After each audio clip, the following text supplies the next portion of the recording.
예, 왜냐하면 저는 제가 전형적인 B라고 생각하거든요. B형 정치인입니다. 저는 네. 제가 행복하지 않으면 정치 안 할 것이고 네. 나의 행복이 기준이거든요. 네.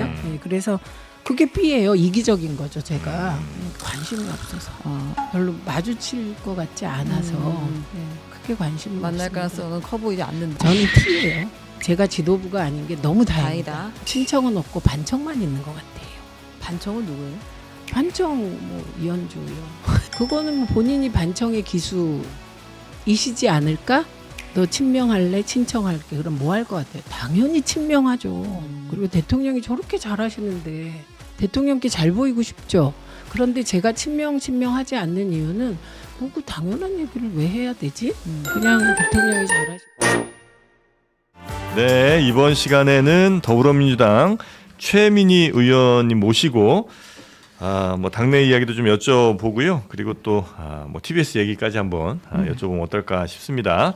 자, 어서 오십시오. 예, 안녕하세요. 네, 최민희입니다. 반갑습니다. 반갑습니다. 자, 그리고 최윤경 기자도 함께하겠습니다. 네, 안녕하십니까. 네.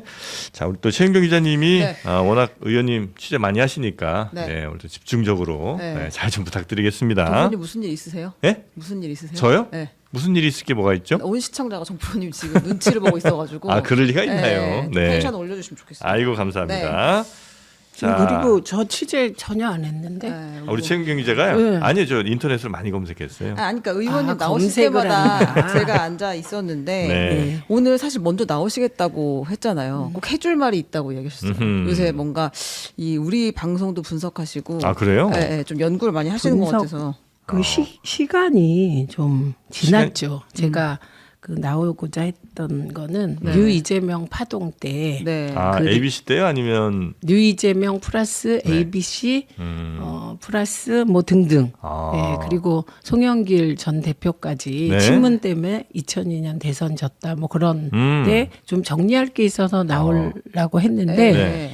어떻게 시간이 안 맞아서 네. 제가 뉴스공장과 매불쇼를 한 바퀴 돌면서 정리를 하였습니다. 그래요? 예. 저희- 그래서 그건 네. 시간이 조금 지난 것 같아요. 그럼 요 얘기만 하나 여쭤보고 네, 갈까요? 네. 그 우리 그 경기도지사 선거 네, 끝나고 네. 나서 그러니까 추미애 의원이 민주당 후보로 결정이 된 뒤에 의원님이 그 페이스북에 이거 올리셨잖아요. 네, 당 네. 지도부에 요청드립니다. 일각에서 그 해당 행위가 시작된 것으로 보입니다. 당이 네. 직접 나서서 파악하고 징계해 주십시오. 네. 이렇게 올렸는데 예. 이게 정확하게 어떤 상황이었던 거예요? 근데 그때 지금 화면에 뭐가 나가는지 모르겠는데 페이스북이 나가고 제가 있어요. 근거를 올렸습니다. 추미애 안 뽑겠다. 뭐 요런 그 남경필의 사돈난 말 그게 올라왔던데 그 페이스북에 요 밑에 있어요. 요게 지금 일부만 캡처하신 거고요. 네. 요 밑에 보면 이번에 아이디가 있고 몇 명이 계속 추미애 안 뽑아. 국힘 후보가 제대로 나오면 그쪽 뽑을 거야. 그걸까지 제가 캡처해서 올렸어요. 그게 민주당의 당원들이 계속해서 네, 그렇게 당원으로 이야기하고 다닌 거예요. 추정되는. 집중적으로. 그래서 그거는 저는 어떻게 할 수 없지만 그거 금방 파악이 됩니다. 네, 그래서 당에서 확인을 했나요, 이거? 그건 모르겠습니다.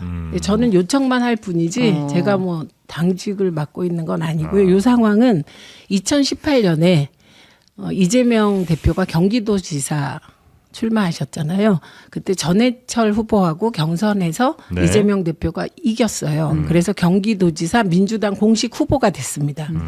근데 그 옆에 올라온 난 안경필 안 찍어. 당신보다 이재명 대표 훨씬 훌륭해. 이렇게 제가 글을 올렸어요. 페북에. 네. 이렇게 올리게 된 계기가 그때 문파라는 사람들이 네. 이재명 후보는 이러저러한 문제점이 있으니 찍지 말고 남경필을 찍으라는 운동을 벌였어요. 네. 문파라는 네. 사람들이. 네. 예. 원래 문재인 대통령의 강성 지지자들이었던 라고 사람들이에요. 추정되죠. 예, 그래서 그분들이 남경필 후보하고 사진도 찍고 네. 저한테 강요를 했어요. SNS 상으로. 너도 이재명 도지사 후보는 ABC에 문제가 있으니 네. 네가 너 이재명 후보 찍지 마. 그리고 남경필 찍어 이렇게 그에 대해서 제가 답을 올린 거예요. 그래서 그때 이재명 후보가 당선은 됐지만 전국에서 꼴찌인가 꼴찌에서 두 번째인가 이렇게 당선되시고 네. 이제 1년 2년 지나서 탑으로 올라가셨죠. 일을 잘하셔서 도지사께서. 근데 그 똑같은 현상이 추미애 대표가 된 이후에 나타난 거예요. 양이 많아요? 양이 많다니. 그러니까 이렇게 그렇게 그런 올리시는 숫자가 분들이 많아요. 사람들이 숫자가. 일단 그건 제가 그 양을 파악할 수는 없겠죠. 저에게 보내는 분들을 저는 네네네. 주로 얘기하는 거니까. 아 근데 그러면 그 사람들이 이제 실체가 있는 당원이거나 대의원이에요? 그럼 와서 막 이렇게. 대의원은 모르겠어요. 아니고. 대의원은 사실상 의미가 지금 1인 1표제로 없어졌으니까. 네, 근데 네. 본인이 당원이라고 하고 그렇게 하는 분들이 계시고 저에게도 개별적으로 하는 분들이 계셔서 네. 이런 일은 사실은 당에서 방치하면 안 된다고 생각해서 요청을 드렸습니다. 근데 이제 거대한 흐름이면 그게 이제 지지율에 반영이 될 수도 있잖아요. 거대한 흐름이 그렇지는 않고. 아니었으니까 2018년에 그때 제 기억으로 이재명 도지사께서 56%로 당선된 걸로 기억이 나거든요. 네. 예, 그러니까 이런 일부 흐름이 계속 이어져서 2022년 대선 때 네. 그때 일부가 이제 국힘으로 건너가서 윤석열을 윤석열 지지하는 지지를 했다. 흐름으로 가게 되고 그것이 2022년 3월 9일 대선에는 영향을 줬다고 봐야죠. 왜냐하면 네. 0.73% 차니까요. 예, 그래서 영향을 주는 흐름이 생길 수 있으니까 네. 초기에 파악해서 이건 사실 민주당 당원이 국민의힘 후보를 지지한다면 그리고 지지하겠다고 의사표현하는 건 네. 안 맞는 거잖아요. 근데 네. 그 당시에 친문 혹은 뭐 아까 문파라고 말씀하신 분들은 왜 그렇게 싫어했던 거예요? 그게 씨앗은 네. 전해철 후보를 지지하던 그룹의 일부였어요. 그게. 네. 네, 그러니까 원래 경선이 경선이라는 너무 게 세가지고. 경선이 세게 붙은 거예요. 갈등이 있을 수 있죠. 네, 근데 네. 그 갈등이 이제 경선이 끝나고 나면 승복을 해야 되는데 승복이 안 됐던 것이죠. 그게 씨앗이었어요. 그러면 이번에도 비슷한 상황이라고 비슷한 보세요? 흐름이 나타났고 사실은 지금은 한준호 의원이 경선 승복했지만 처음에 끝나고 나서 바로 영상을 영상을 올렸었죠. 올렸는데 거기서 이긴 후보를 안 좋게 얘기하는 게 나왔잖아요. 그렇게 하면 지지자들은 능동화돼서 승복하지 못한다. 네, 그렇게 됩니다. 근데 다행히 이제 한준호 후보께서 곧 승복하고 원팀 선언해 주셔서 좀 일찍 해소될 수 있지 않을까 기대하지만 지지자들은 저는 늘 표현을 정치인과 열성 지지자의 관계는 정말 지독한 사랑의 관계다. 그 후보보다 지지자들이 더 슬퍼하고 더 아파하시거든요. 네, 제가 2016년에 남양주에 와서 국회의원 선거 떨어졌는데 저는 뭐 한 며칠 괴로워하고 인사 다니고 그러면서 이제 다시 밥을 먹었는데 저를 지지하던 분은 한 달 동안 식음을 전폐하고 우시고 막 그러셔서 그때 제가 이게 굉장히 엄숙한 거구나 정치라는 게 이런 생각했거든요. 그래서 네. 지지자들은 후보가 슬프다. 그럼 지지자들은 엉엉 울 수 있는 그런 관계죠. 네. 그러면 당에서는 이게 좀 봉합됐다고 보고 추가로 조사를 하거나 그 사람들을 찾거나 그건 하지는 모르겠습니다. 않는 상태예요. 그건 모르겠습니다. 그러나 이 흐름을 다 보고 있는 건 맞습니다. 예. 근데 그분들이 예를 들면 남경필을 찍자 혹은 뭐 추미애 대신 뭐 다른 사람 찍자 이렇게 얘기한다고 해서 실제로 그렇게 가지는 않을 거 아니에요. 실제로 그렇게 합니까? 이 흐름은 한 번 형성이 되면 네. 이 흐름이 잘 없어지질 않아요. 예를 들어 이재명이라는 사람을 내가 열렬히 지지했던 사람인데, 혹은 뭐 다른 후보를 뭐 열렬히 지지했던 사람인데 경선 과정에서의 스크래치가 좀 나고 아니면 서로 상처를 좀 줬다고 해서 정치적으로 반대 쪽에 있는 사람들을 지지하지는 힘들 거 아니에요. 내가 이 사람을 이렇게 지지했는데 그렇지 않나요? 그냥 말은 이렇게 이제 기분상 할 수 있어도. 그게 예. 추미애 후보를 지지한 분이 나가는 게 아니고요. 경선에서 세 분이 A, B, C 하면 A가 당선되면 B 혹은 C를 지지한 사람들이 바뀌는 거니까요. 네. 예, 그런데 지금 말씀하시는 건 그래도 다 이재명 대통령 지지자 아니냐 이 말씀. 아니 그게 아니고 예를 들어 뭐 한준호 후보를 지지했다 치고 추미애 후보가 이제 경선 과정에서 서로 이제 하면서 싫어졌어요. 그럴 수는 있죠. 근데 이제 나중에 투표를 하러 갔을 때 그때도 진짜 그러면 국민의힘 후보나 이런 사람들이 찍지는 않을 거 아니에요. 그분들은 투표장에 안 가실 확률이 크죠. 아예 네. 너무 실망하셔서. 네. 근데 그 너무 실망하거나 나는 실망했다거나 요런 정도는 다 주관적인 거잖아요. 네, 그래서 후보가 굉장히 중요한 거죠. 후보의 태도가 어떤 태도를 2017년에 취하느냐. 대선 경선 때 사실 이재명 후보가 대선 경선 나오셔서 센세이션을 불러일으키셨거든요. 그때 뭐 굉장히 원칙적인 발언, 근본적으로 대한민국 대개조해야 되고 혁명해야 된다고 해서 인기를 끌었는데 그때 송가혁, 손가락 혁명군이라는 이재명 네네네네. 후보 열렬 지지자들이 있었어요. 그런데 이분들이 경선에서 졌는데 문재인 후보가 1등 후보가 됐는데도 계속 이재명 후보에게 뭐 여러 가지 욕을 했어요. 뭐 아주 극단적인 일부는 무소속으로라도 나와라 막 이렇게. 그리고 너무 지나치게 문재인 후보를 비판하니까 그때 이재명 후보가 손가락 혁명군과 손을 끊어버렸어요. 해체해달라고 얘기를 네, 했었죠. 해체해달라고 네. 했고 네. 그리고 본인은 아예 그쪽과 절연해 버리셨어요. 이제 그런 결단의 지점이 이재명 대통령을 만드는 한 과정입니다. 네. 이게 매우 힘든 것이거든요. 그 논란에 대한 이제 말씀을 네. 이제 해주고 싶으셨던 부분이 이제 얼마 전에 좀 있으셨던 거고, 그건 이제 상황이 어느 정도 정리가 돼서, 그건 이제 약간 좀 지난 얘기가 됐다. 네, 그렇습니다. 네. 근데 이거보다 사실은 뉴 이재명에 대해서 네. 주로 제도권 언론의 보도가 저는 사실을 정확하게 반영을 안 하는 것으로 보였어요. 뉴 이재명 현상.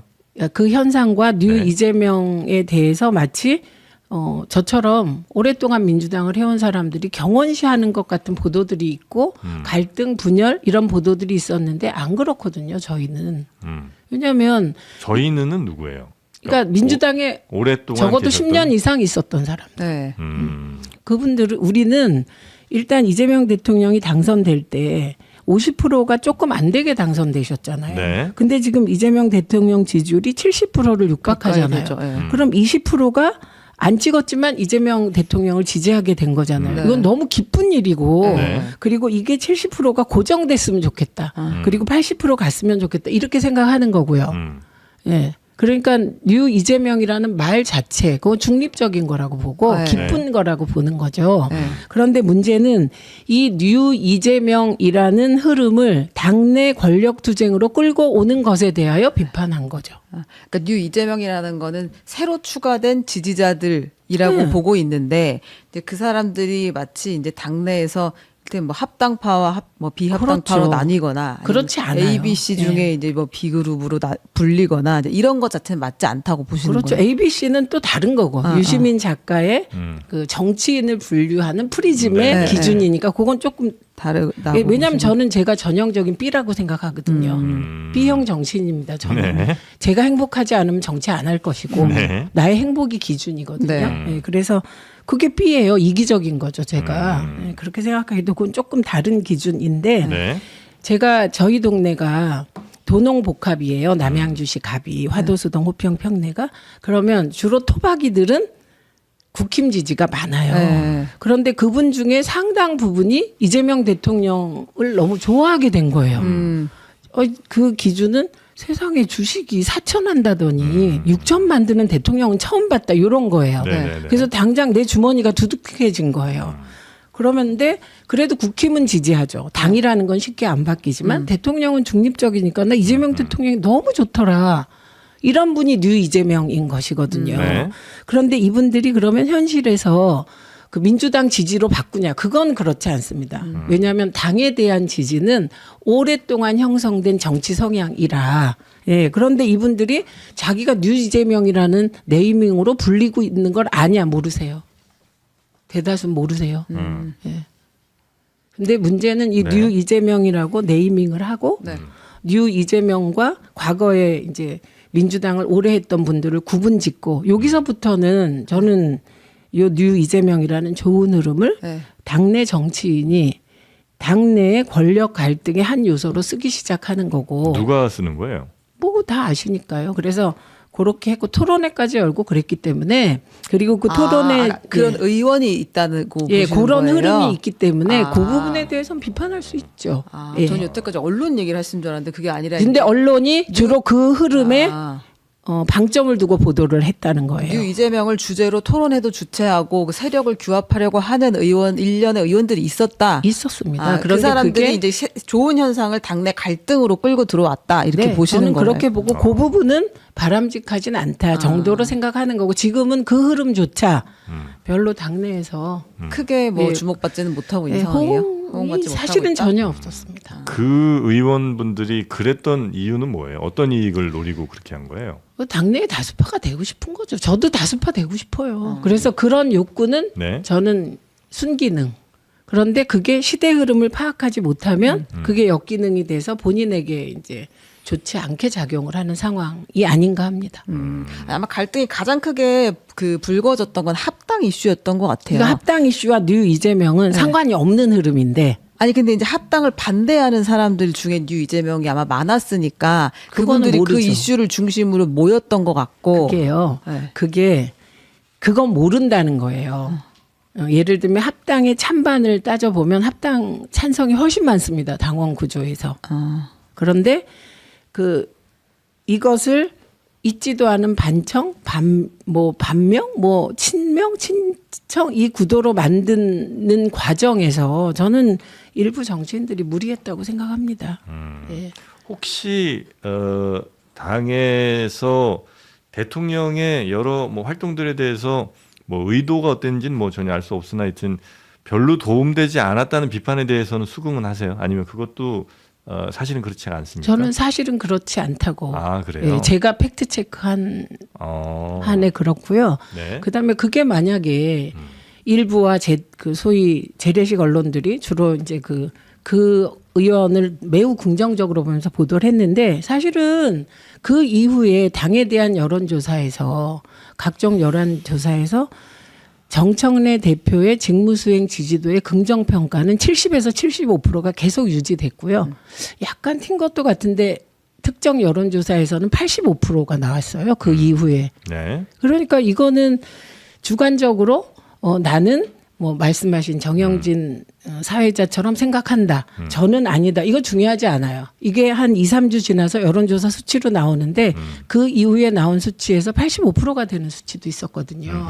그러니까 별로 그렇게 보는 분들이 많지 않다. 아마 근데 가장 크게 봤던 건 이제 대통령이 코스피 5천 된 날 이제 크게 박수를 치고 있었는데 합당 발표를 하면서 이게 다 뉴스가 묻혀버렸잖아요. 그러면서 당내 합당파와 비합당파가 마치 이제 그 이재명 대통령 지지자와 또 덜 지지, 합당 지지로 나뉘면서 저 아마 이 합당 문제가 지지하거든요. 된 것 그런데 같아요. 합당 지지하는데 제가 이재명 대통령 그 대표 시절에 공직선거법 1심 집행유예 나왔을 때 제가 그때 그 물리적인 얘기가 아니었는데 정치적으로 당원과 함께 또 정치검찰과 손잡고 대표 흔들면 가만히 있지 않겠다. 네. 그래서 좀 잘못된 표현을 써서 저 거의 재래식 언론이 다 저를 죽이려고 할 정도의 제가 친명으로 분류됐던 사람이에요.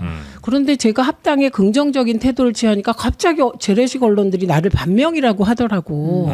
이게 맞습니까? 잘못된 분류다. 네. 그리고 지금 그 말도 합당 찬성바가 반명이다. 아닙니다. 대통령께서는 일관되게 합당해야 된다고 하셨고요. 네. 대통령뿐만 아니라 당시에 김민석 총리조차도 합당해야 된다는 파였어요. 전부. 그래서 그 구분이 너무 일방적이고 네. 치우친 구분이다라고 말씀을 드리고 싶었는데 재래식 언론은 언제부터 모르겠어요. 쓰시기로 한 거예요? 모르겠어요. 여기저기서 써서 저는 제도 언론이라고 주로 썼고 네. 그다음에 레거시 언론이라고 썼는데 요즘 다 재래식 언론이라고 재래식 해서 언론의 뜻은 뭡니까? 모르겠어요. 그냥 왜 쓰시는 거예요? 그러니까 제도 언론이라고 생각하고 쓰는 네. 거예요. 아. 네, 이건 아니죠. 지금 장르만 여의도는 네. 재래식 언론이 유튜브니까. 아니죠. 네. 그러니까 그러니까 예를 들면 재래식 언론 혹은 제도 언론이라고 이야기하는 곳들이 일률적으로 동일한 목소리를 내지도 않을 거 아니에요. 그렇죠. 근데 네. 제도 언론 일부 제도 언론이라고 얘기를 하게 되는 거고 제도 언론은 명확하죠. 인허가 과정을 거치는 언론이 제도 언론입니다. 네, 신문과 방송을 예, 신문과 말씀하시는 방송을 말하는 게 거고. 이건 제도 언론은 이건 공식 용어예요. 인터넷 신문은요? 인터넷 신문도 제도 언론이죠. 제도 왜냐하면 언론이에요? 거기는 신고하거나 허가 받아요. 그렇죠, 예, 그렇죠. 그러니까 예. 그런 데까지는 다 제도 언론이에요. 제도 언론이라고 명명하는 거 요거는 뭐 제도 언론에서 운영하는 예를 들면 유튜브 채널이라든지 이런 데는 이거는 재래식 언론이 아니죠. 그건 방식으로 하는 거잖아요. 플랫폼. 제도 언론과 아닌 거를 구분하는 거는 지금까지는 플랫폼이에요. 우리 매체 어떤 플랫폼으로 플랫폼으로 송출하느냐에 하느냐에 따라 우리가 인터넷까지는 그러면 제도 언론이에요? 인터넷도 그러니까 예를 들면 내가 네. 인터넷 언론으로 등록하는 경우 제도 예. 언론이 되는 거예요. 예. 등록 안 하고 그냥 할 경우 이 경우는 애매한 거죠. 그러니까 나누는 기준이라는 게 아까 이제 플랫폼이라고 말씀하셨고 네, 네. 플랫폼이라면 인터넷까지는 그러면 사실 제도 언론을 했죠, 다들. 이거 왜 정확하게 제가 이렇게 말씀을 드리냐면 네. 되게 인터넷에서 언론의 지위를 얻으면 그건 등록하는 거거든요. 네. 등록하면 지원의 대상이 돼요. 제도 언론은. 인터넷 언론이라도 까지도 지원의 대상이 돼요. 지원을 정부 받아요? 광고를 지원할 수 있는 자격이 생겨요. 자격이 생긴다. 네. 다 해주는 건 아니지만. 지원의 대상이 된다. 그러니까. 네. 그런데 그렇지 않고 뭐 예를 들어 유튜브 그냥 하잖아요. 이건 등록이 아니에요. 그냥 하는 거예요. 그러니까 이 경우는 사실은 제도 언론이 아닌 것이죠. 그래서 이제 등록의 여부가 중요한 건가 아니면 그냥 어떤 그 매체 플랫폼 내지는 형식이 중요한 건가를 여쭤본 건데. 네, 그러니까 제가 말씀드렸잖아요. 우리나라의 법 체계는 플랫폼 중심으로 되어 있다. 예, 그래서 그 플랫폼에 되게 인터넷 언론까지는 등록 형식으로 되게 되어 있다. 그런데 유튜브가 새로 나왔는데 법 제도가 아직 완성되거나 이게 문제가 좀 있는데 제가 보기에는 그래서 통합방송법 논의를 해야 되는데 못해서 네. 유튜브는 사실은 지금 사실상 규제 사각지대에 있는 거죠. 제도 언론이 지금 그렇게 잘못 분석하고 있다라고 보시는 거죠? 아까 그 당 상황 자체를. 그렇죠. 제가 적어도 아는 한. 네. 네, 그거는 뭐 진보 언론도 마찬가지입니다. 네네. 그러니까 일부 언론들이 아니면 거의 대부분의 언론들이 거의 대부분이 네. 그 처음에 한 진보 언론이 의지 설정을 했거든요. 네네. 그걸 다 쫓아가더라고요. 근데 모르고 그러는 거예요? 아니면 의도가 있는 거예요? 일부는 의도가 있다고 보고 네. 일부는 그냥 형식만 쫓아가는 거고 이렇게 네. 보입니다. 아, 일부는 의도가 있다고 봅니다. 당의 분열 뭐 이런 걸 원하는 네, 거예요? 네 그런 언론이 있다고 생각합니다. 그래요? 예, 예.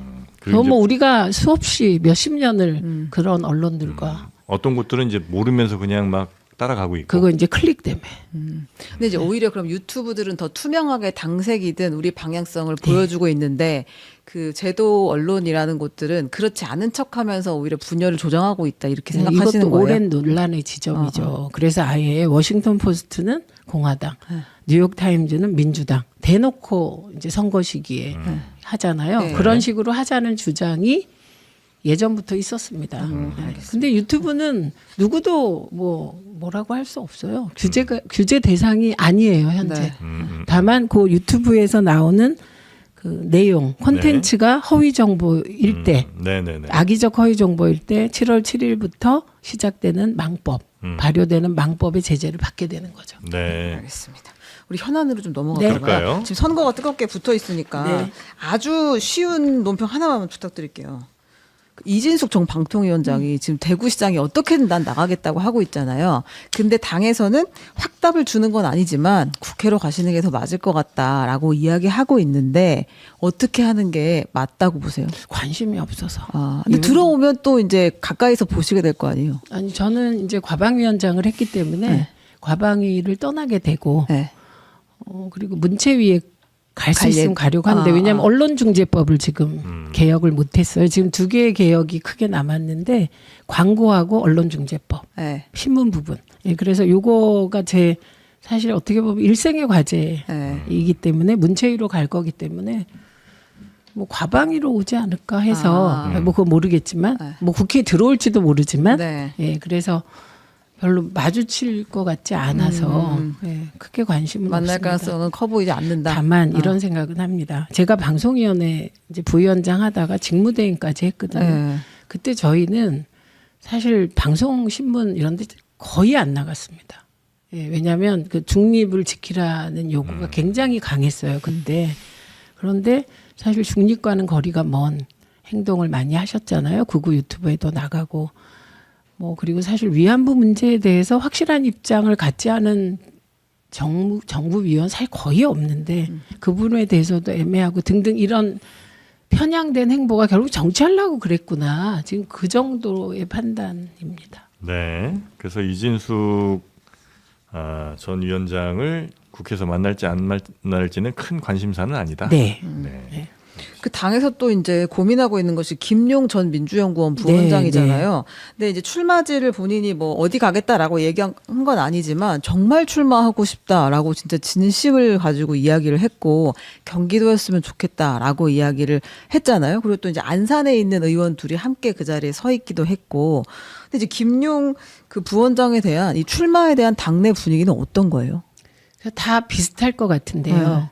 아까 계속 말씀하신 형식과 내용 얘기를 하면 내용상으로 다 동의하죠. 예, 저도 그 김용 부원장께서 충분히 국회의원을 해도 잘할 분이라고 일단 생각하고 그리고 그동안에 그분에게 씌워졌던 그 소위 법적 굴레라는 것이 저는 증거 조작, 편향된 수사에 의한 증거 조작 그리고 그에 따른 억울한 재판이라고 생각해요. 제가. 그렇기 때문에 내용상으로 다 동의할 거예요. 김용 부원장은 국회의원을 할 만한 분이고 너무 억울해 이렇게. 그런데 다른 측면에서 지금 대법원 판결을 앞두고 있으니 이 대법원 판결이 만약 판결 여부에 따라서 사실 생사여탈되는 거잖아요. 정치인은. 네. 그러니까 그 형식과 내용 사이에서 다 고민하고 계실 것 같습니다. 그러니까 저는 진짜 우리들이 다행인 게 지도부가 아니라는 거예요. 정말 지도부의 고민은 네. 이럴 때 너무너무 깊을 것 같습니다.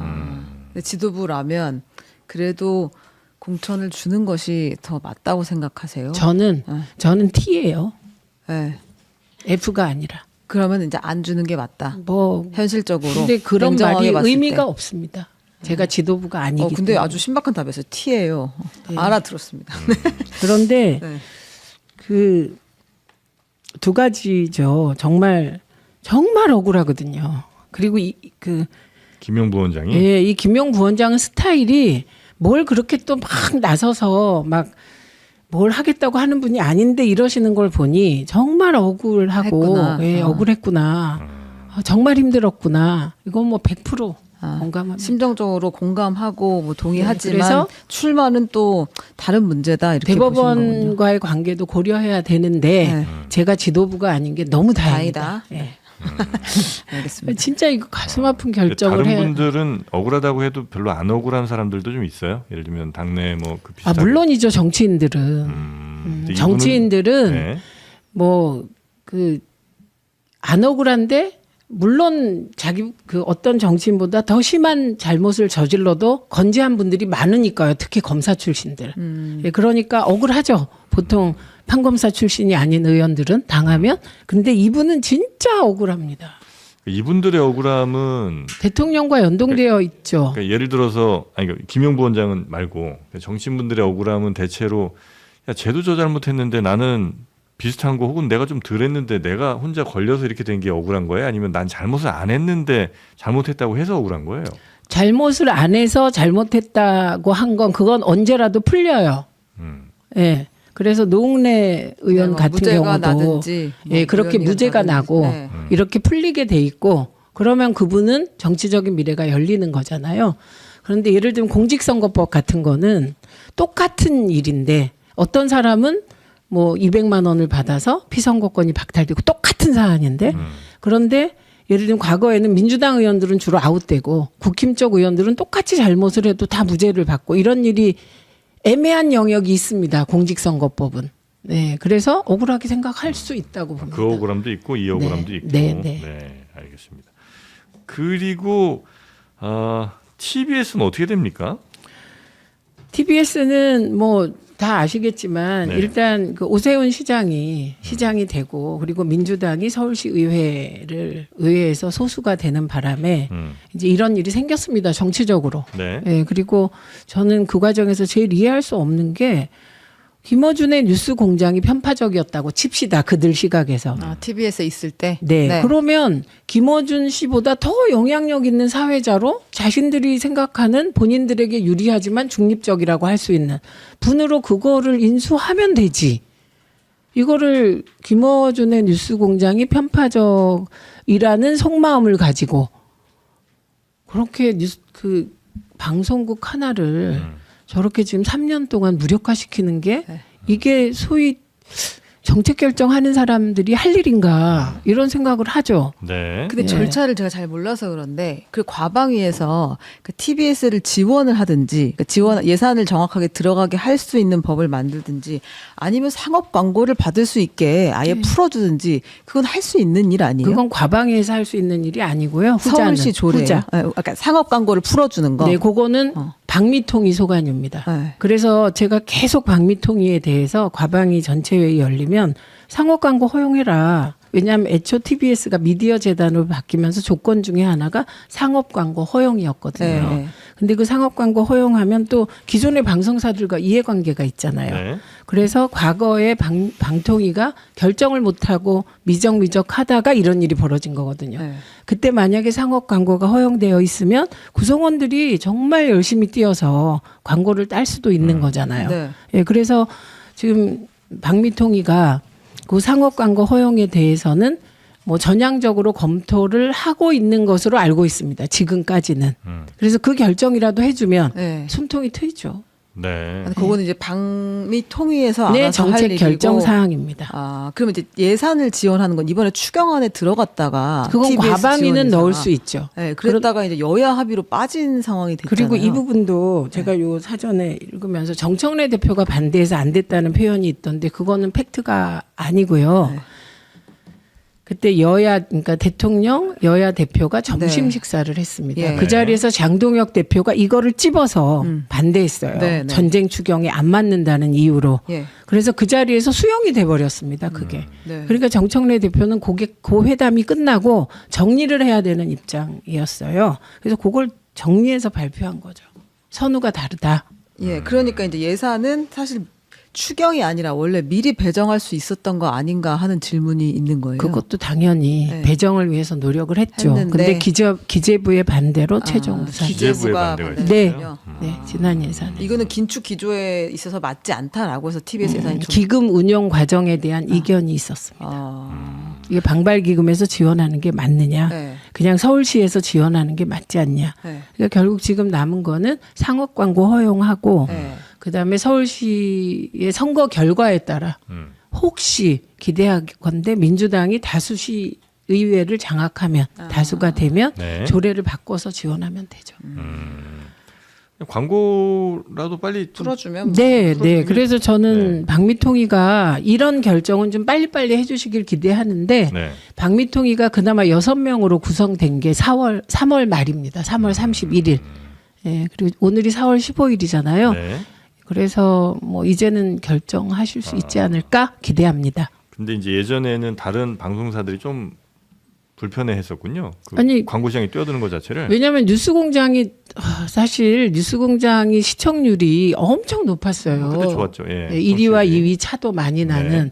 그러니까 그 아침에 같은 방송을 하는 시간대에 만약에 뉴스공장이 광고를 받게 되면 또 광고라는 게 쏠림 현상이 나타나잖아요. 네. 그러니까 경쟁하는 방송사들은 뭐 반대하는 게 또 인지상정인 것 같습니다. 그런데 그거를 구방통위가 네.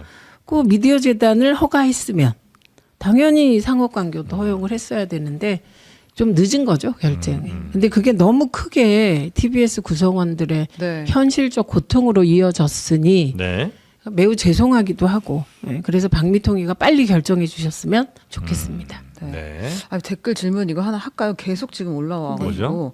저는 이제 이 질문은 이렇게 겸손은 힘들다 뉴스공장이 지금 청와대 출입이잖아요. 예. 근데 이제 엠바고 파기한 거 어떻게 생각하는지 질문해달라고 하는데 엠바고 엠바고야 파기하면 누구라도 파기를 하면 뭐 그에 맞는 징계를 받는 저는 거니까. 당연히 엠바고 파기하면 네. 안 된다고 생각합니다. 네, 그 질문은 제가 봤을 때 크게 뭐 네. 이견 없을 것 같은데 네. 그 특검보가 나가서 이제 여기서 방송 출연을 했잖아요. 그러면서 이제 곧 여러분이 원하는 장면을 보게 되실 거다.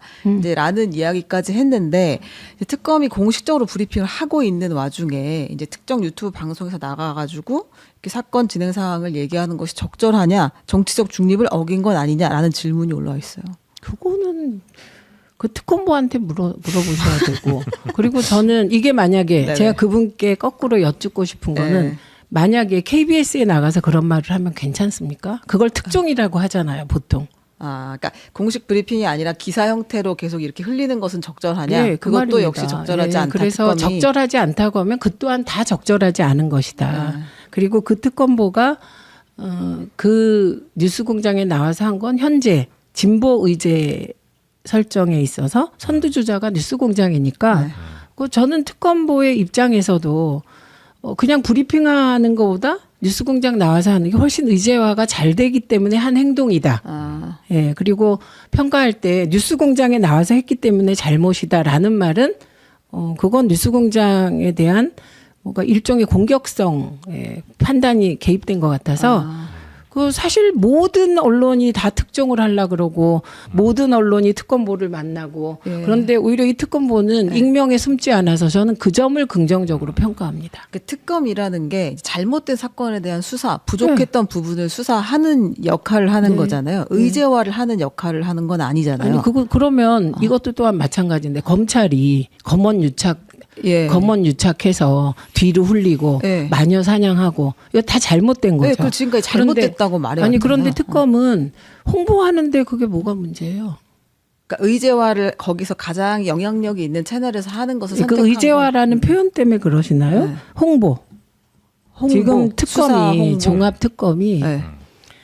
굉장히 중요한 마무리들을 하고 있는데 네. 제가 보니까 언론이 그렇게 잘 안 받더라고요. 그러니까 그 진보적인 국민에게라도 이걸 알려야 되겠다. 네. 그게 이제 의제화되는 거죠. 김건희에 대한 형량이 매우 낮고 네. 문제가 있는데 수사가 미진해요. 그 수사를 우리가 제대로 했는데 브리핑을 하면 언론이 안 받아요. 그러니까 수사는 기소하고 판결로 이제 결론이 나는 거지. 아니 그 얘기가 아니라 그러니까 이 사람은 자기들이 공식 브리핑을 하면 네. 주로 제도 언론, 재래식 언론을 대상으로 하잖아요. 네. 그런데 잘 보도가 안 돼요. 제가 봐도. 그러니까 뉴스공장에 나와서 네. 말하자면 홍보. 그래서 특검이 지금 무슨 일을 하고 있다. 이게 사회 주요 이슈가 되도록 하려고 하는 노력인데 네. 그걸 뭐 콕 집어서 비판할 게 있을까? 비판할 이렇게 생각한다는 대목은 뜻입니다. 없다. 예. 네, 그럼 알겠습니다.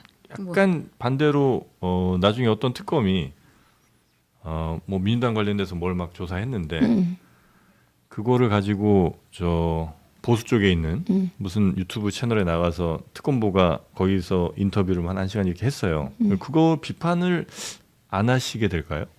그거 뭐 너무 오래 당해온 거라 우리가. 아 그래요? 그동안 아니, 비판을 솔직히- 해왔지만 아무튼 이 이슈를 또 그렇게 하겠다는 것 자체는 크게 뭐 뭐 문제의식을 그렇다는 못 거죠. 느끼신다는 이 전체적으로는 다 잘못된 건데 네, 예, 과거에 특검이 예를 들면 검언 유착 상황에서 특히 보수적인 특정 언론과 손잡고 사실은 한명숙 죽이기 뭐하기 다 해왔던 거거든요. 우리가 비판했어요.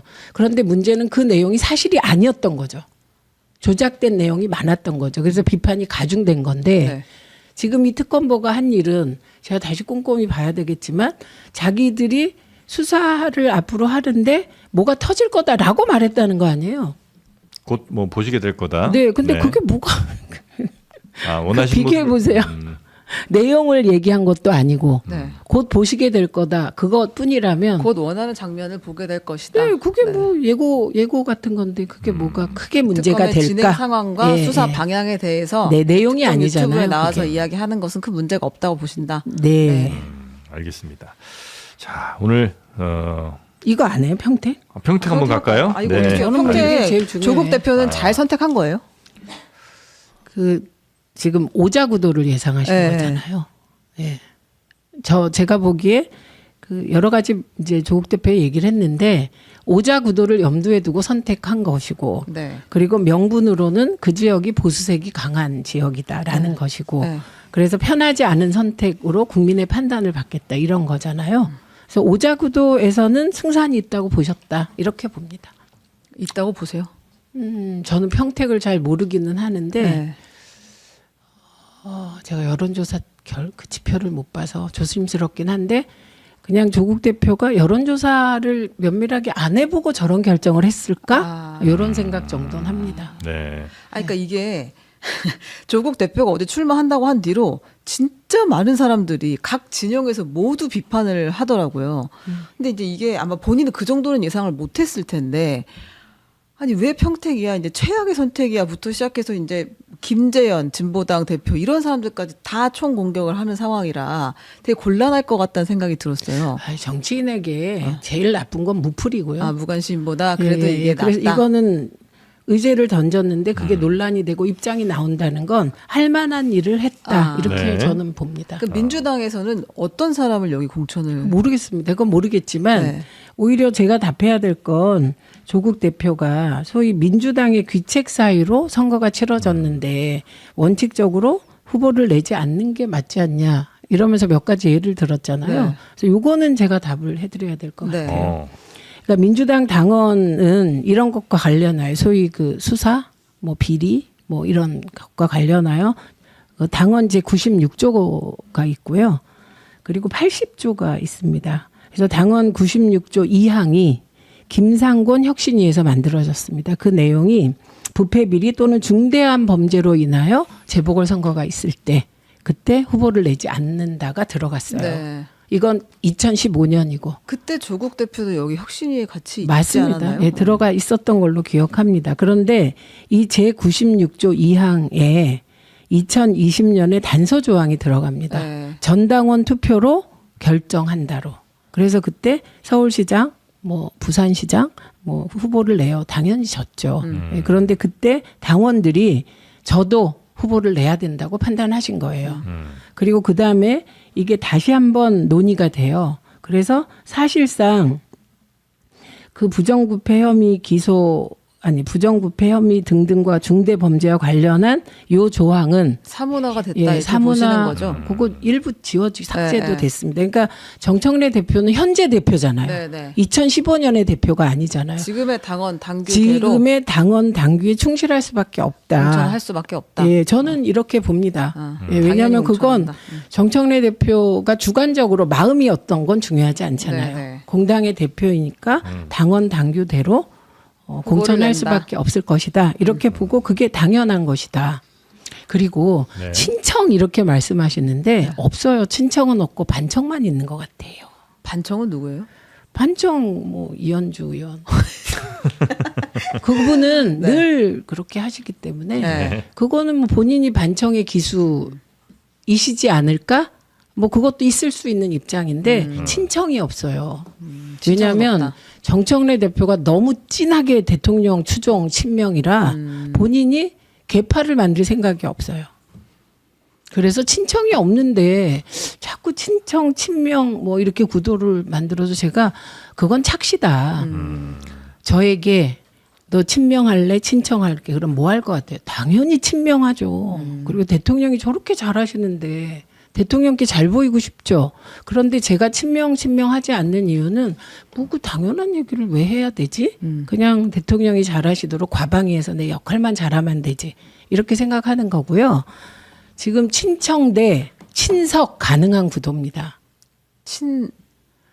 예를 들면 정청래 대 김민석, 정청래 대 뭐 친청 친석. 예, 그건 가능한 구도예요. 근데 이미 대통령이 되신 우리 이재명 대통령과 vs 되고 싶은 정치인은 없다. 한 명도 없다. 제가 보기에. 그러니까 차기 당권을 두고 정청래 김민석이 붙을 수는 그럴 있지만 수도 있고 뭐 그게 송영길 대 정청래 이건 가능한데 예를 들면 당권을 놓고 대통령과 정청래 대표가 붙는 일은 없지 않습니까? 그래서 그 말 자체가 성립이 안 되는데 그거를 언론들이 계속 쓰더라고. 친명 대 친청. 그래서 내가 저 기자님은 왜 대통령이 당권에 나오시지도 않는데 저렇게 쓰실까? 지금 민주당은요. 과거에 소위 이제 우리 대표 체포 동의안에 가결했던 분들이 현재 좀 남아 있을 거 아닙니까? 네네. 그분들이 다 열렬한 친명입니다. 친명 일색. 남아 있어요? 네, 있습니다. 몇 분. 그때 한 20몇 명이었던 것 그래도 같고 몇 분은 그 남게 중에 돼요. 아주 강성이신 분들은 다 당을 나갔던 걸로 기억을 하는데 예, 그런데 뭐 이번에 뭐 한 분은 또 어디서 낙선하고 국회의원 다 낙천하고 거의 없는 것 같은데 있습니다. 있어요? 예, 있고 그런데 그분들이 더 열렬 친명이다. 도로 탈바꿈을 했다. 그건 좋은 탈바꿈. 그러니까 열렬 친명이 아니면 열렬 친명으로 코스프레를 하시는 아니에요. 코스프레 같지 않아요. 대통령이 진심이다. 너무 잘하셔서. 아, 진심이다. 예, 그렇게 거듭나는 거죠. 인간이 우리가 다. 알겠습니다. 하겠습니다. 네. 그러면 이 평택을에는 가장 경쟁력 있는 후보를 내실 거고요. 그러시지 않을까요? 네. 그래서 뭐 진검승부하는 거죠. 네네네네. 알겠습니다. 오늘 또 귀한 시간 함께해 주셔서 대단히 감사하고요. 네. 또 뵐 수 있으면 좋겠습니다. 네, 고맙습니다. 고맙습니다. 네. 감사합니다.